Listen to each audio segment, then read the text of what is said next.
What started as a scandal over MPs' expenses has become a constitutional crisis.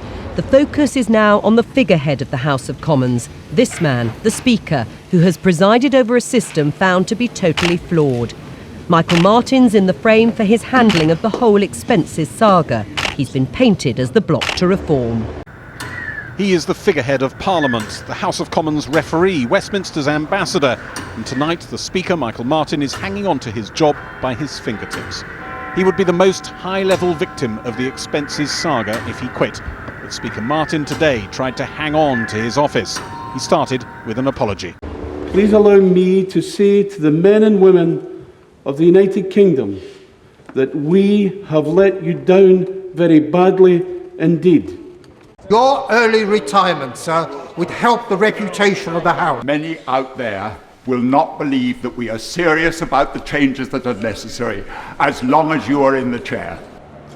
A Commons Speaker hasn't been removed from office since Sir John Trevor was ousted over 300 years ago for high crime and misdemeanour. Michael Martin's fate is now in the hands of the Prime Minister, who may decide that his time is up. Meanwhile, the Speaker didn't help his case by appearing to be not entirely sure what the correct term was for the motion in front of him.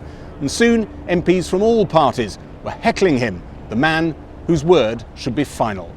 When will members be allowed to choose a new Speaker with the moral authority to clean up Westminster and the legitimacy to lift this House out of the mire?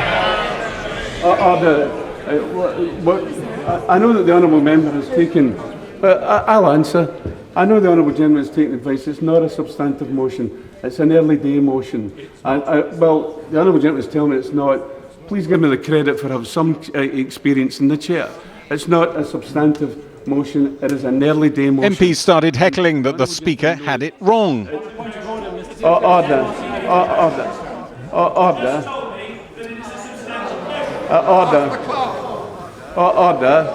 Well, let me ask the clerk, because I'm wrong, I'll say so.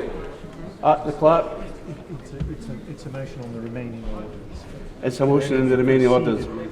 But pardon? It can only be proceeded with as a substantive motion. It's a remaining order on the remaining orders. It can only be proceeded with if it becomes a substantive motion.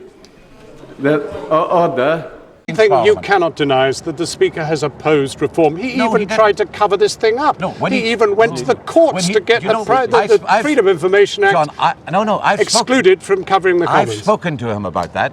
He did that on legal advice to test the legislation, so that then each Member of Parliament individually and Parliament collectively would know the legal position. He has a duty of care for individual Members of Parliament as well as for Parliament collectively. That's why he went to the court. Okay, well, can the Speaker survive? You've only got 18 people out of 670. I don't believe he can. We've got members from all parties, respected parliamentarians. We've even got front benchers. We've got Liberal Democrats. Stay or should I go now? Should I stay?